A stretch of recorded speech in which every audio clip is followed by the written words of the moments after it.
RCN. Le son de la différence. Pour être plus proche de vous, RCN se délocalise. RCN se délocalise.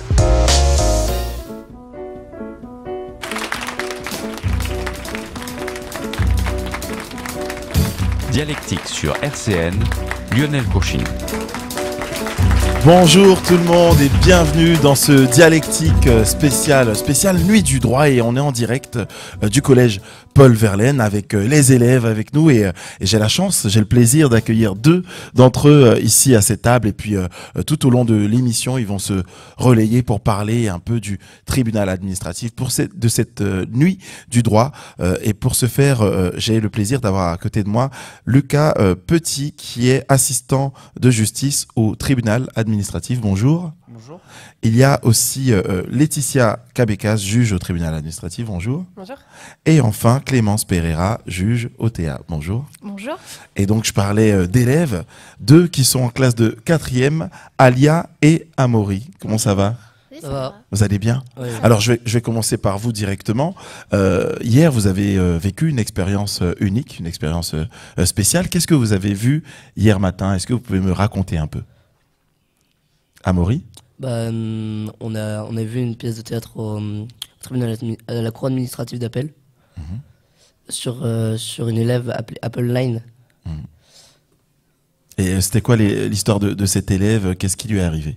Elle a enregistré des conversations avec ses camarades et ses professeurs, parce que ce serait ses parents qui l'auraient dit de faire ça, parce qu'elle serait susceptible d'être harcelée.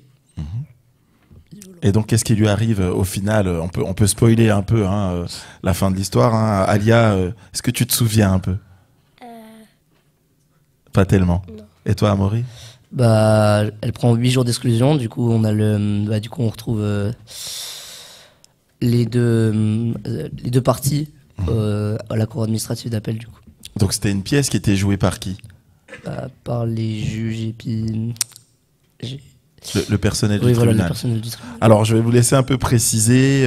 Lucas, il me semble que vous étiez parmi les comédiens, si on peut dire, on peut dire ça. Est-ce que vous pouvez un peu nous préciser cette scène qui s'est déroulée? Oui, et bien alors hier, du coup, je jouais l'avocat de la famille de l'élève, des parents de l'élève, qui a effectivement été exclu 5 jours du collège pour les faits que Amaury a rappelé, et donc j'intervenais donc en défense des intérêts des parents, pour finalement essayer de démontrer devant le juge que la sanction n'avait pas lieu d'être.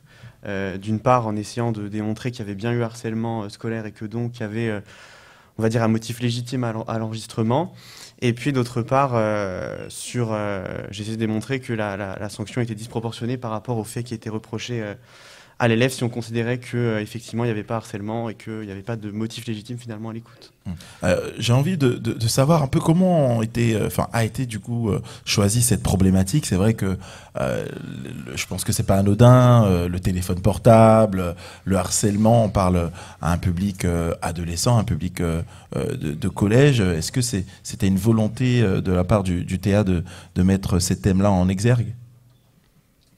Oui, bien entendu, c'est un thème qui avait été réfléchi puisque l'harcèlement avait été mis en avant par les médias très récemment. Enfin, alors, c'est un sujet qui avait été déjà choisi aussi l'année dernière, puisque on avait une problématique d'une enseignante, d'une élève justement qui s'était plainte de harcèlement d'autres camarades, et donc on s'était dit que c'était un moyen de faire écho à cette médiatisation de l'affaire en question, et puis surtout ça touche le quotidien des élèves et le public que l'on devait toucher à ce moment-là. Et la pièce aussi pose une question, celle de la qualification du harcèlement, qui peut être parfois subjective. Là aussi, est-ce que c'est un vrai sujet pour vous, ça? À quel moment on peut parler concrètement de harcèlement? Le plus dur, je pense, dans les affaires de harcèlement, c'est la preuve, parce que c'est souvent la parole de l'un contre la parole de l'autre. Le harcèlement, c'est déjà des agissements répétés qui sont de nature à faire sentir la personne mal, dans un mal-être, etc. Et donc, au tribunal, on essaye de voir si ces agissements existent. Et voilà, encore une fois, ce qui est difficile, c'est la parole de l'un contre la parole de l'autre. Et on doit faire avec les pièces qu'on a au dossier pour voir si le harcèlement existe effectivement ou pas. Une autre question qui a été soulevée dans cette pièce, c'est est-ce que les peines, entre guillemets, les peines encourues sont disproportionnées par rapport à la faute commise. Il y avait cette histoire d'avoir un téléphone portable. Et après, je vais vous interroger sur vos usages du téléphone, donc soyez prêts. Mais ça aussi, c'est quelque chose qui rentre dans la balance. Est-ce qu'à un moment donné, on se dit on a été un peu trop sévère, on doit niveler un peu les sanctions? Alors, ce n'est pas le magistrat qui inflige la sanction, c'est au niveau de l'établissement. Et effectivement, on doit juger de la proportionnalité ou non de la sanction. Après, il y a une échelle de sanction qui est prévue par les textes et on va regarder en fonction des faits qui sont commis si la sanction la plus adaptée. Alors, en général, on va parfois se référer à des cas de jurisprudence, autrement dit à des affaires qui ont déjà été jugées dans le domaine pour savoir si la sanction, effectivement, est adaptée ou non au fait de l'espèce. Alors, Amaury, Alia, vous, est-ce que vous avez déjà utilisé vos téléphones à l'école? Oui, moi, je l'ai déjà utilisé pour regarder l'heure ou quelques fois, mais je me suis fait reprise. Mais sinon, non, je ne l'utilise pas. Et toi, Amaury? Alors moi, jamais. J'utilise jamais mon téléphone. Alors, je crois qu'il y en a qui sont pas d'accord avec toi dans le public, mais bon, on verra, on leur demandera après l'émission. J'utilise mon téléphone. Ah, fréquemment. Ouais. Et donc, t'en as pensé quoi alors? Qu'est-ce que t'as retenu de cette pièce? Parce qu'il est question d'usage du téléphone portable et on voit que ça va loin dans cette histoire. Déjà, il ne faut pas utiliser son téléphone, enfin, ça c'est logique, mais surtout pas enregistrer.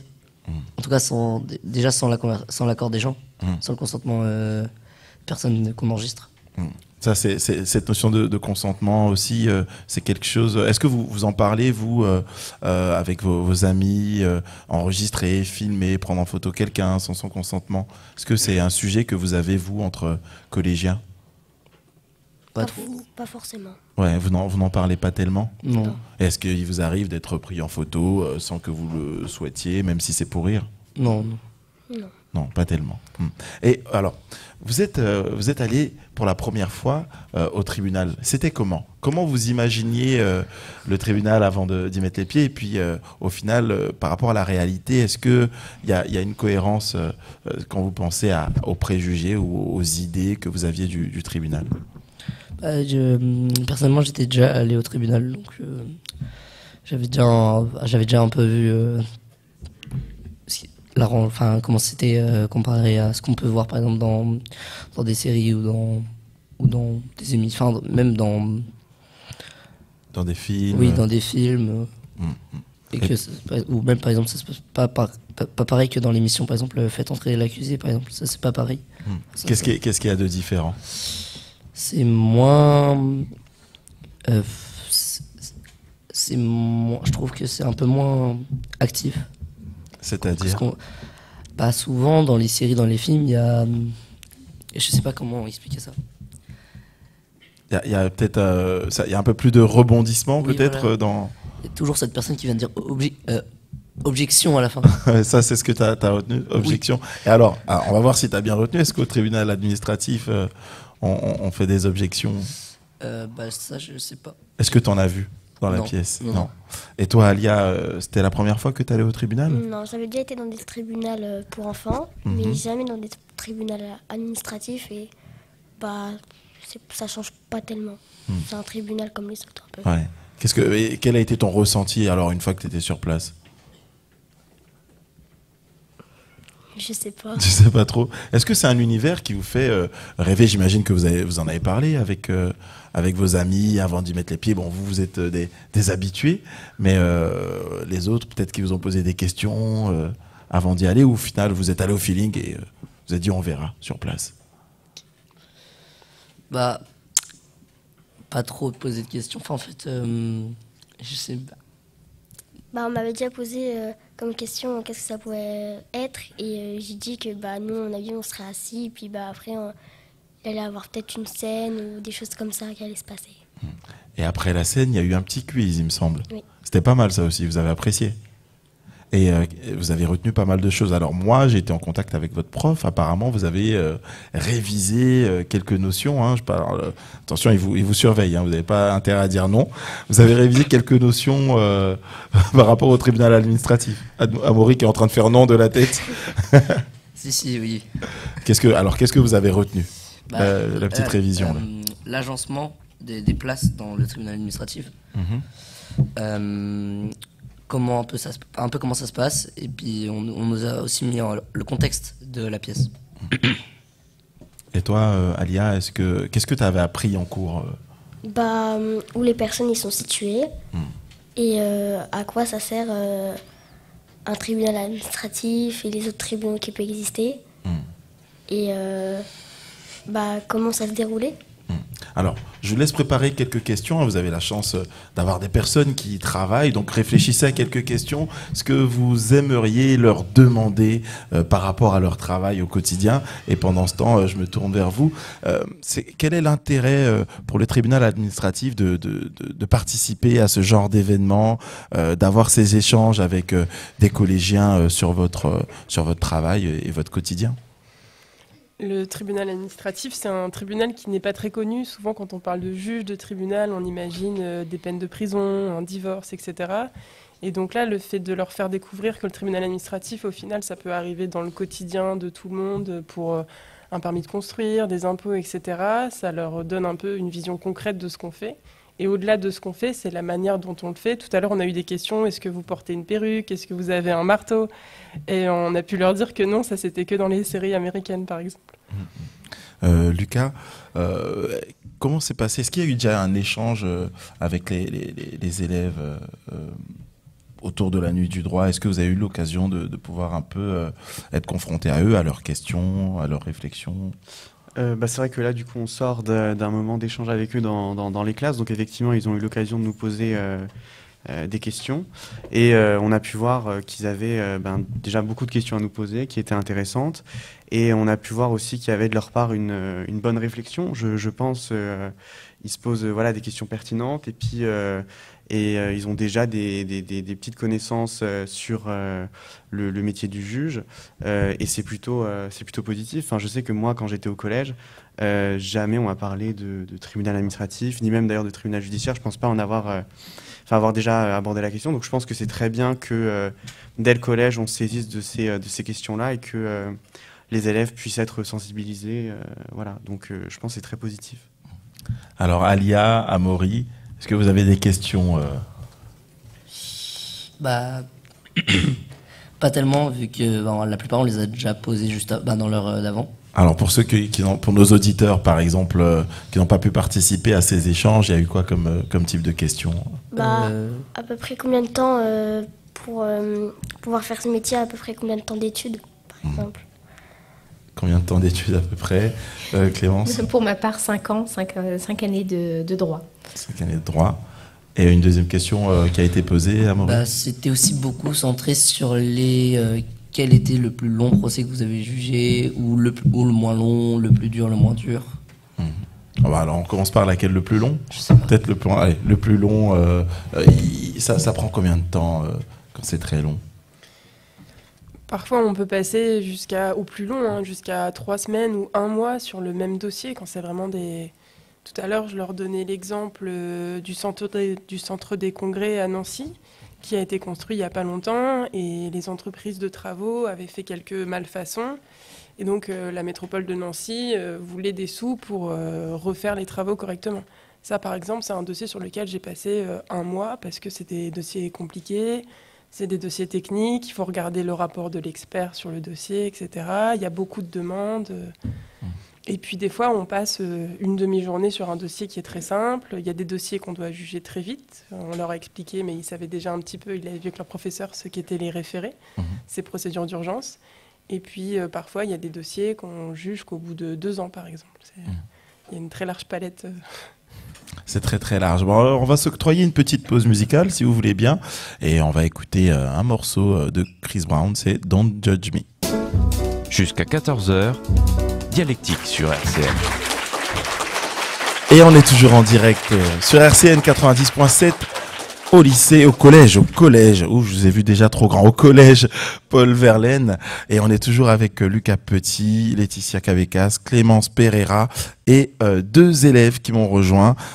Axil, bonjour. Bonjour. Et Elvire, bonjour. Bonjour. Alors, vous avez peut-être quelques questions en ce qui concerne le type de litiges qui peuvent être traités au tribunal administratif. Axil, peut-être je te laisse commencer. Est-ce qu'on peut y aller au tribunal administratif à propos du droit pour construire, enfin pour Oui, effectivement, les règles du droit de l'urbanisme sont une matière qui est traitée par les juridictions administratives, notamment le refus d'octroyer un permis de construire, ou encore lorsque justement un de vos voisins a obtenu la possibilité de construire une maison d'habitation, vous allez pouvoir intenter un recours, soit parce qu'on vous a refusé l'autorisation de construire la maison de vos rêves, soit parce que votre voisin construit une grosse maison à côté de la vôtre et ça vous déplaît fortement. Et vous allez pouvoir saisir en tout cas les juridictions administratives sur ce point. Elvire ? Si la commune doit construire une autoroute près de chez vous, mais que vous ne voulez pas. Ah, si la commune doit construire une autoroute. Une autoroute, ok. Alors oui, ce ne sera pas la commune qui prendra la décision, ça se fera un peu plus haut, mais oui, par exemple, la décision de construire une route, ça peut être contesté devant le tribunal administratif. Le maire, par exemple, il peut décider de mettre un panneau stop dans une rue. Et ça, le fait de mettre un panneau stop dans la rue, c'est une décision qui peut être contestée devant le tribunal administratif. Alors là, moi j'ai une question pour vous, Axel, Elvire. Est-ce que tout ce qui est crime ou meurtre, est-ce que ça peut être traité par le tribunal administratif ? Bah non. Ah, là attention, il y a le prof qui vous regarde. Là. C'est les petites révisions. Alors on va demander aux experts. On va demander à Lucas par exemple, est-ce qu'on peut traiter des crimes par exemple Non, on ne traite pas de crimes au tribunal administratif. On traite effectivement uniquement des recours qui sont dirigés contre une décision de l'administration. Après, les décisions peuvent être diverses, hein, comme vous l'avez compris, je pense. Mais voilà, pas de crime et pas de prison. Pas de prison. Et il y a aussi, avant d'arriver au tribunal, il y a aussi de la médiation qui est possible, de la conciliation. Comment ça se passe pour concilier deux parties avant d'arriver au procès ? Les parties peuvent faire appel à un médiateur ou un défenseur des droits et peuvent, avant de saisir la juridiction, faire appel à ces institutions. Ou d'ailleurs, même lorsqu'ils ont saisi les juges peuvent eux-mêmes orienter le dossier vers la médiation. Il suffit par contre d'obtenir, la condition est que les parties acceptent justement cette médiation et qu'on ait l'accord des deux parties pour accepter cette médiation. Mais c'est en tout cas une piste qui n'est pas écartée par la juridiction et qui est développée, puisque c'est vrai que pour obtenir une décision, il faut parfois attendre 2 ans quand ce ne sont pas des procédures d'urgence. Donc parfois les parties préfèrent se tourner vers un médiateur. Parfois c'est plus simple, hein, ça fait un peu moins de temps passé à se torturer sur un sujet. Et vous avez évoqué une notion peut-être qui parlera aux élèves, celle de défenseur des droits. Bon, on a eu Jacques Toubon et plus récemment Claire Hédon, mais c'est quoi un défenseur des droits ? Comment on trouve cette personne et est-ce qu'on peut le trouver ou la trouver près de chez soi ? Oui, alors il existe effectivement au niveau territorial des défenseurs des droits qui sont dans certaines communes, et donc on peut faire appel à eux. Je pense qu'il y a un site dédié sur ce point et on peut se rapprocher pour obtenir justement des médiations.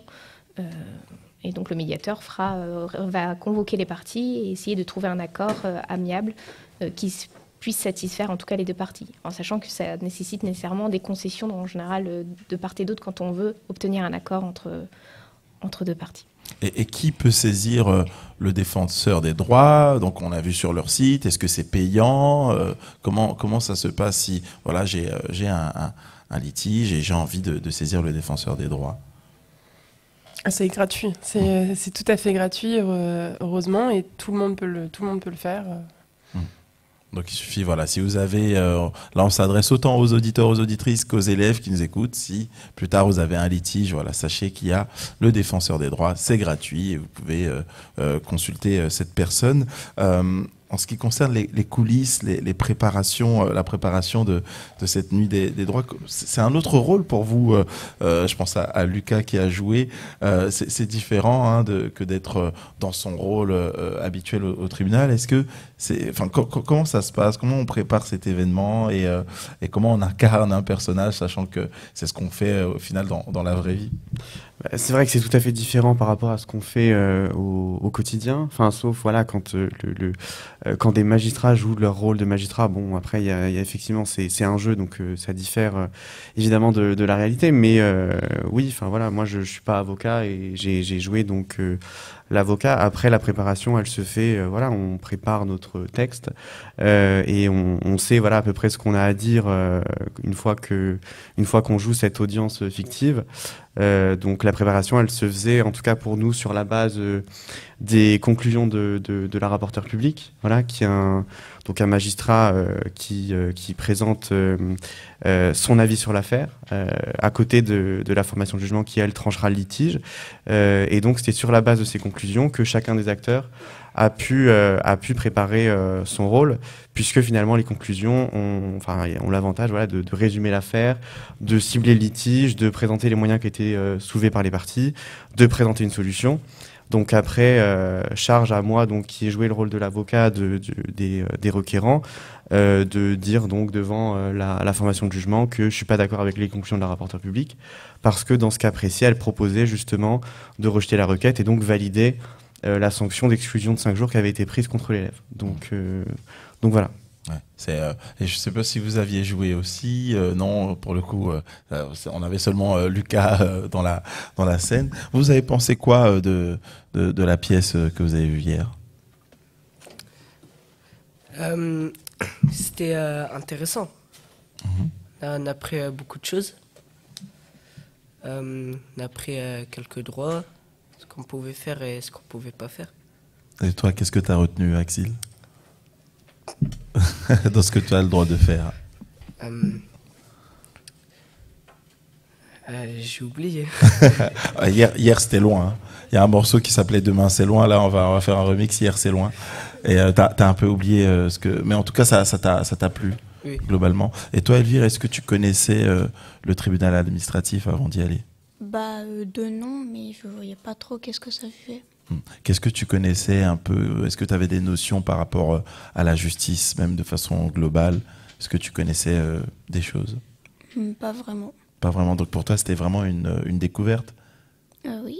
Et je vais te poser la même question qu'à tes amis. Qu'est-ce que ça t'a fait d'aller dans ce lieu emblématique? Ça fait un peu bizarre vu que quand on voit les tribunaux, c'est plus à la télé. Mais je pensais pas que c'était comme ça. Tu pensais que c'était comment alors? Je voyais ça un peu plus grand. Et là, on peut demander, il y a des cours qui sont plus grandes, hein, c'est ça? Oui. À Nancy, le tribunal administratif et la cour administrative d'appel ne sont pas très très grands. Par exemple, le tribunal judiciaire, qui est à Nancy, près de Thermal, il est beaucoup plus grand que le tribunal administratif. Ça dépend vraiment des juridictions. Par exemple, à Paris, le palais de justice, c'est très très grand. Voilà, ça dépend des juridictions, mais plus la densité de population est importante et plus le tribunal est important. Et est-ce que vous, en dehors de la nuit du droit, vous recevez du public extérieur, ne serait-ce que pour faire connaître l'institution? Oui, on fait une journée, on a déjà fait des actions le jour de la journée du patrimoine. Et on prépare aussi le livre sur la place. Le tribunal accueille des auteurs. Alors, ça ne permet pas de connaître en tout cas le fonctionnement de la juridiction administrative, mais en tout cas au moins les locaux et situer le tribunal administratif vis-à-vis des personnes qui assistent au livre sur la place. Et puis, pour la journée du patrimoine, on se mobilise aussi parfois pour accueillir du public.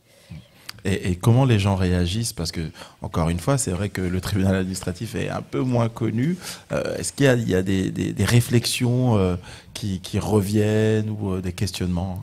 Oui, enfin, la plupart des questions, c'est surtout la manière dont la tenue qu'on porte à l'audience qui n'est pas celle du juge judiciaire. On n'a pas de robe comme l'avocat ou comme les juges, nos homologues dans les juridictions judiciaires. Donc ça questionne énormément en général. On n'a pas la tenue du juge, l'image qu'on peut avoir en tout cas d'un magistrat. Et quelle est votre tenue justement pour ceux qui ne connaissent pas En général, c'est en tailleur, enfin une tenue civile, mais qui reste un code vestimentaire adapté à à l'institution qu'on représente. Mais voilà, ça n'est pas une robe. Est-ce qu'il y a d'autres réflexions qui surgissent lors des échanges avec le public? Parfois, les personnes sont surprises que les parties ou les avocats ne disent rien. Parce qu'il faut savoir que ça arrive. Chez nous, la procédure, elle est écrite. Ça veut dire que tous les documents ont déjà été envoyés avant l'audience. Et parfois, les avocats n'ont rien à ajouter par rapport à ce qu'ils ont dit dans la procédure écrite. Et les gens qui voient ça se demandent mais pourquoi ils viennent s'ils n'ont rien à dire? Ils sont payés pour ne rien dire. Et il y a aussi sur le déroulé. Alors bon, je vais pas vous piéger parce que vous avez un peu oublié, Axel, vous avez un peu oublié les notions apprises. Et votre prof, il est là, il est comme ça. Hein, il vous guette. C'est toute une procédure pour un procès. On parlait du fait de ne pas prendre la parole, mais quand on prend la parole, ça aussi, il y a des conventions. Comment se déroule un procès? Parce qu'au final, même parmi nos auditeurs, plusieurs personnes n'ont jamais assisté à un procès. Quand on arrive, qui parle en premier, quel avocat s'exprime en premier, est-ce qu'on peut décrire un peu? Ça se déroule toujours de la même manière. D'abord, l'affaire est appelée par le greffier. Une fois que l'affaire est appelée, le président donne la parole au rapporteur qui fait, lui, la lecture de son rapport. Donc, c'est un résumé très, très court de ce que demandent les parties. Puis, la parole est toujours donnée ensuite au rapporteur public qui va, lui, exposer ce que expliquait Lucas tout à l'heure, son avis et la solution qu'il entend proposer au litige au regard des règles de droit, de la jurisprudence, et en fonction des faits de l'espèce. Et puis ensuite, vous avez le président donne la parole au requérant, c'est-à-dire la personne qui a introduit le recours en premier. Et une fois que la personne a pu s'exprimer sur ce point, il donne la parole au défendeur qui intervient toujours en dernier. Et donc il y a aussi une délibération. Oui. Et là aussi, est-ce qu'on peut expliquer les coulisses de cette partie-là Alors le délibéré, ça se passe entre ce qu'on appelle le président de la formation de jugement, qui est le magistrat le plus ancien, le juge qui a traité le dossier en amont, et puis un troisième juge qu'on appelle l'assesseur. Et donc ces trois juges vont délibérer et donner la solution à l'affaire. Et il faut savoir que chaque voix vaut 1. Donc le président n'a pas une voix qui est plus importante que les autres, il est magistrat au même titre. Et donc, généralement, les personnes sont d'accord, ça peut arriver qu'il y ait des désaccords, et donc il y a une solution qui va être décidée par les trois juges. Et la dernière question pour Axel et Elvire, est-ce que vous vous souvenez pourquoi ils sont 3? Ah oui, c'est parce que comme ça, ils peuvent pas être égalité, il y aura forcément quelque chose qui l'emportera, vu qu'il y aura 2 voix contre 1. Je demande aux experts, est-ce que c'est bien ça? C'est exactement ça. Bon, c'est parfait, on peut les applaudir, Et sur cette bonne réponse, on va s'octroyer une autre pause musicale avec Albaï de Ise notamment. 13h, 14h, dialectique sur RCN, Lionel Courchinou. Toujours sur RCN, en direct du collège Paul Verlaine. On est toujours avec Lucas Petit, Laetitia Cabecas et Clémence Pereira qui viennent pour le théâtre nous présenter le tribunal administratif, la cour administrative d'appel. Et j'ai été rejoint par 2 élèves, Neila et Nino. Bonjour. Bonjour. Et aussi par le professeur Julien Depré, professeur d'histoire géo. Bonjour. Bonjour. Alors Julien, comment avez-vous préparé vos élèves à cet événement, la nuit du droit? Alors j'ai été contacté par les corps d'inspection en fin d'année dernière, de façon à préparer cette nuit du droit qui arrive quand même assez tôt dans l'année scolaire, puisque c'est début octobre, donc il fallait déjà anticiper en amont cet événement auquel j'ai tout de suite accepté de participer parce que je trouvais l'idée vraiment, vraiment géniale. Et donc très rapidement, en début d'année scolaire, j'ai expliqué aux élèves quel était le projet. Et puis mi-septembre, nous avons commencé à travailler une séquence sur la justice. Donc après quelques généralités sur la justice, sur les différentes juridictions, nous avons commencé à travailler plus spécifiquement sur la justice administrative. Et est-ce que les élèves ont été intéressés par le sujet, ou est-ce que vous avez dû vraiment aller les chercher pour susciter justement cet intérêt-là? Alors j'ai la chance ici au collège Paul Verlaine d'avoir 2 classes de 4e avec des élèves qui de toute façon sont généralement intéressés par tout ce qu'on fait, ou alors il faut vraiment faire des choses très peu intéressantes pour que les élèves ne rentrent pas dans le jeu. Donc j'ai la chance d'avoir des élèves qui sont vraiment, vraiment sympas et formidables, et donc ça m'a permis de pouvoir entrer dans ce sujet qui pourrait paraître un petit peu rugueux au premier abord, de manière simple et avec plein de questions, plein d'enthousiasme de la part de beaucoup d'élèves, et donc ça s'est très bien passé. Et je pense qu'ils ont été intéressés aussi bien par la justice d'une manière générale que par la justice administrative en particulier.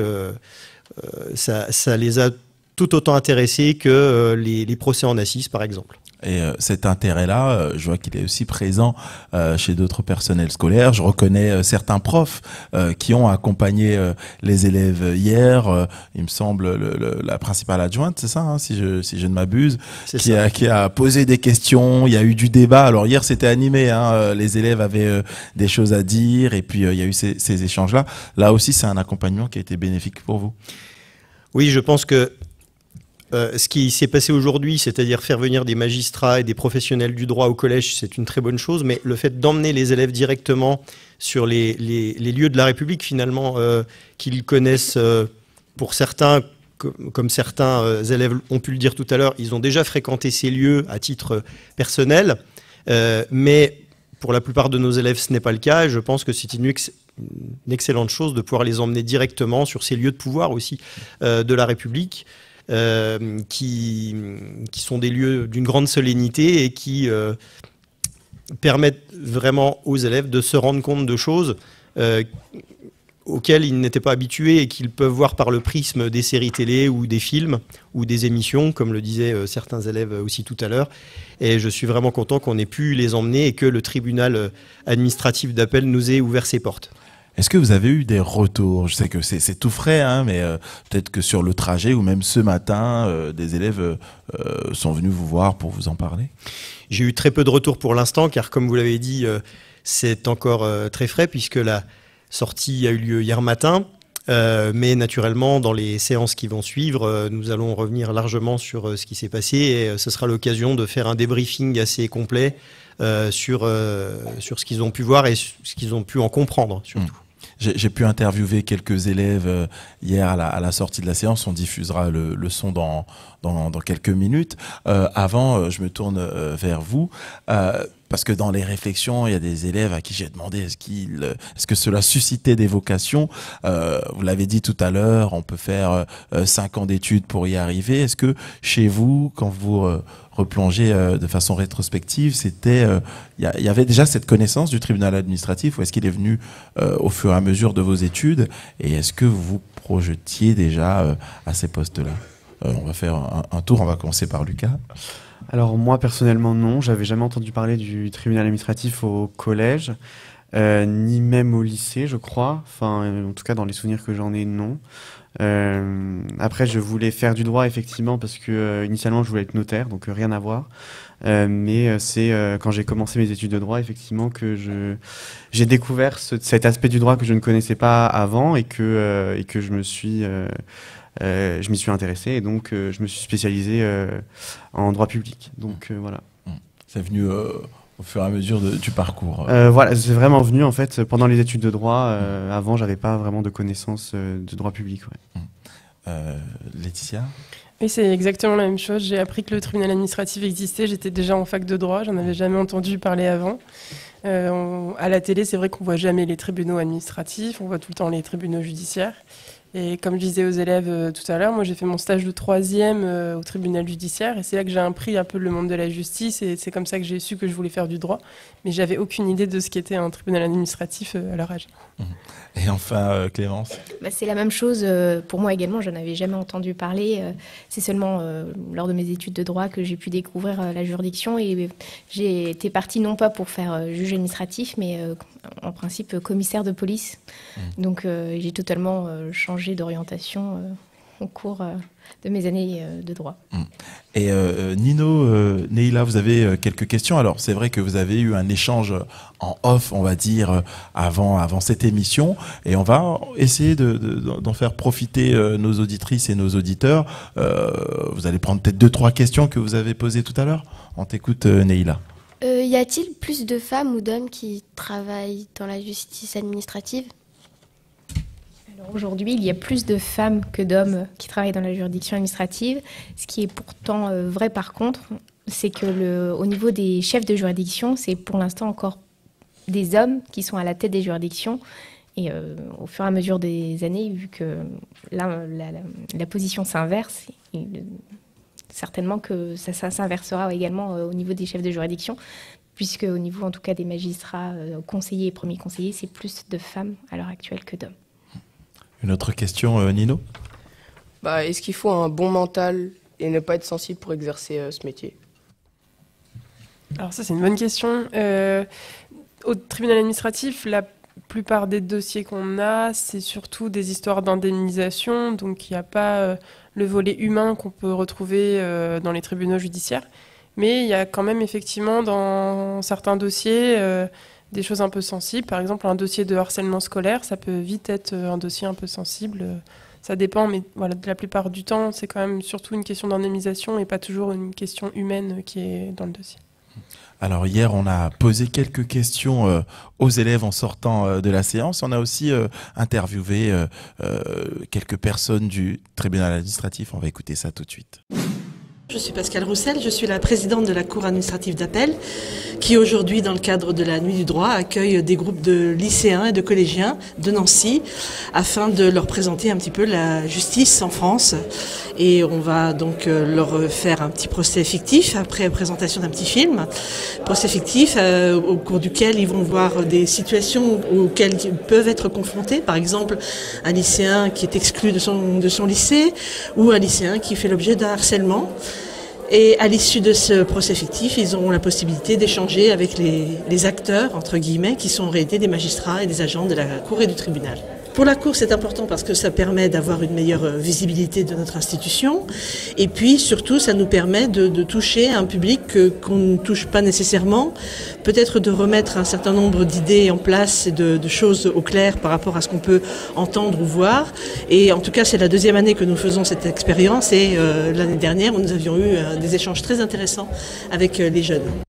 Est-ce que tu connaissais le tribunal administratif avant de venir ici? Oui, on en avait déjà parlé un peu en cours. Et qu'est-ce que tu as appris du tribunal administratif? Que la justice, c'est vraiment utile en France et dans les autres pays. Quelle image tu as du tribunal administratif? Ça règle les litiges entre les personnes. Sébastien Daven, président du tribunal administratif de Nancy. Alors l'idée, c'est au-delà de faire connaître l'importance du droit et des institutions, c'est de leur faire connaître des métiers, disons, de magistrat et de greffier, et de leur donner envie de se diriger vers de telles carrières et de leur montrer que c'est possible en fait. S'ils le veulent, ils peuvent. Alors il y a différentes manières d'y arriver, mais voilà, c'est possible. Je connaissais strictement rien, je ne savais même pas que ça existait. Et du coup, niveau justice, j'étais vraiment une bille. J'arrivais pas vraiment à bien voir comment c'est. Je retiens des choses, mais je ne pourrais pas vraiment les dire. Je sais c'est quoi, mais je ne pourrais pas vraiment expliquer. La justice, c'est pas tellement juste, souvent. Ça dépend du point de vue des gens et ça dépend surtout de ce qu'ils ont fait ou pas fait et des preuves qu'on a. Marie-Laure Janin, secrétaire générale de l'Académie de Nancy-Metz. Ces moments-là sont des moments très importants pour les élèves parce qu'ils leur permettent de vivre une expérience immersive, concrète, qui rend la matière juridique beaucoup plus vivante. Et je pense qu'il est important de passer par ces moments-là pour aussi, je dirais, se convaincre ou pas que les métiers du droit sont aussi une possibilité d'avenir pour eux qui peut être très très très stimulante. Et le rôle du rectorat, c'est bien d'identifier tous les partenaires qui vont pouvoir proposer un moment immersif comme celui que nous connaissons ce matin pour une classe de collège et une classe de lycée. Bien évidemment, d'être très très très attentif à l'égalité des chances, parce que la connaissance des métiers, le fait de s'autoriser à imaginer exercer un métier passe aussi par ce soutien que nous devons leur apporter, parce que les choses ne se font pas naturellement.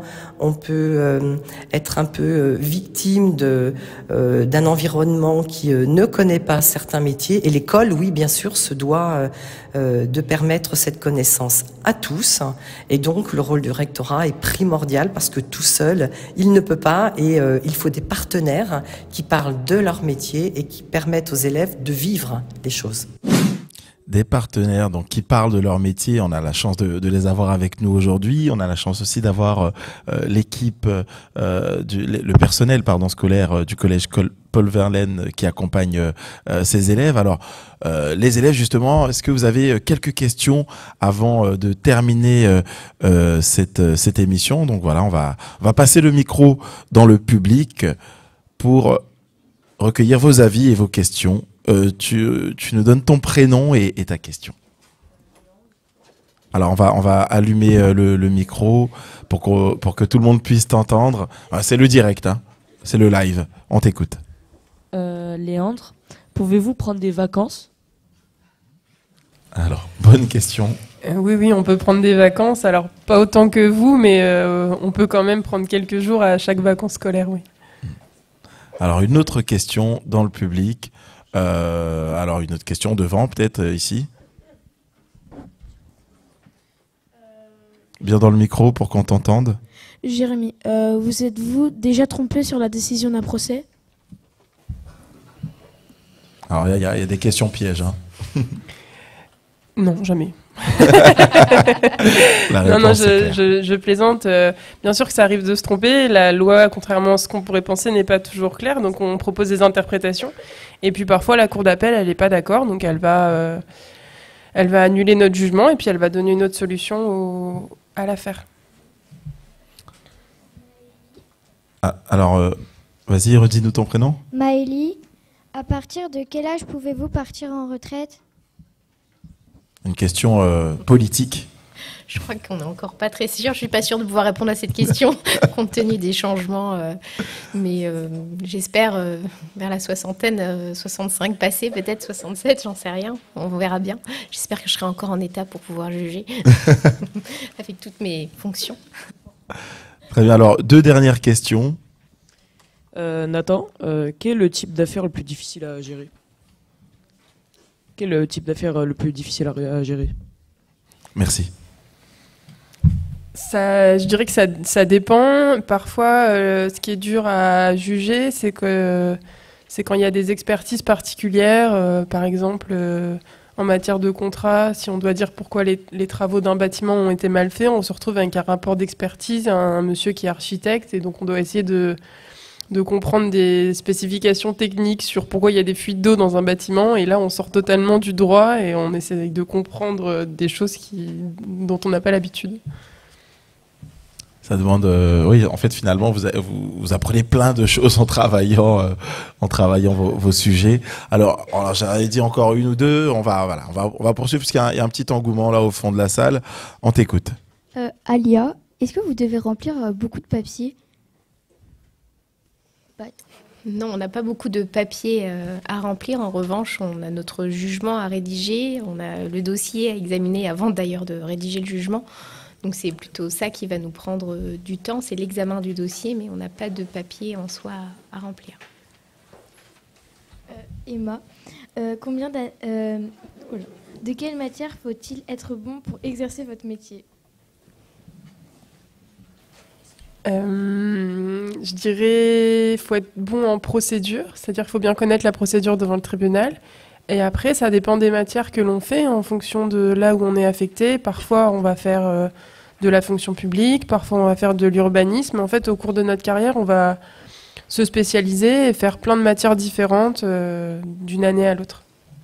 Peut-être le sport aussi pour l'endurance, parce qu'il y a des cas qui demandent pas mal de mental, c'est ça? Il y a des cas qui sont plus durs que d'autres. Tout à l'heure, il y a quelqu'un qui nous a demandé si c'était dur mentalement ou physiquement ce métier.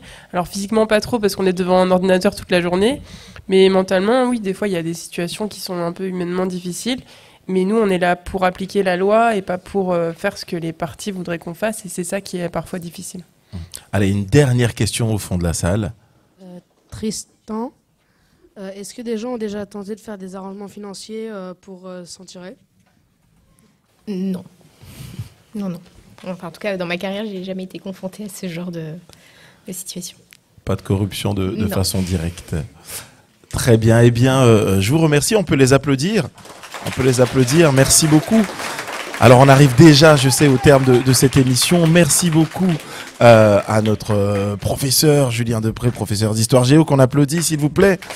Merci Nino. Merci Neila, Lucas Petit, Laetitia Cabecas, Clémence Pereira et bien sûr l'équipe de RCN aussi qu'on peut applaudir, à la technique. Aujourd'hui, Joris est notre directeur, Thomas. Et quant à nous, on se retrouve la semaine prochaine à la même heure dans Dialectique. Merci beaucoup, on se quitte avec un morceau d'Achake, I Swear. RCN, www.rcn-radio.org